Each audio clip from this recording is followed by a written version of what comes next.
কষ্ট করে পরীক্ষার জন্য প্রিপারেশন নিলেন আপনি কয়েক মাস, কিন্তু ফলাফল যখন ভালো হয় তখন একটা আনন্দ আছে না নাই?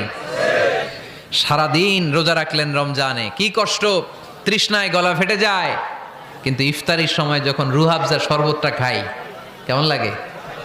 একটা আনন্দ আছে না নাই?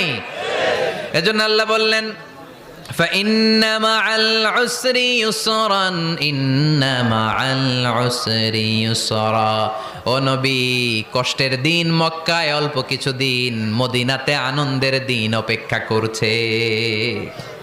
আমাদের জীবনে যদি দুঃখ কষ্ট আসে আমরা ধৈর্য ধরবো, তাওয়াক্কুল করবো একজনের উপর, তিনি কে? কারণ আমরা বিশ্বাস করি কষ্টের দিন এটা চিরকালের জন্য নয়, সামনে আনন্দের দিন আমাদের জন্য সেট করে রেখেছে কে? তাহলে আমরা সূরাতুল ইনশিরাহ থেকে 3টা নেয়ামতের বর্ণনা শুনলাম, বিশ্বনবীকে কি সান্ত্বনা দেয়া হলো সেটা শুনলাম। এবার 2টা গাইডলাইন শুনে তাফসীর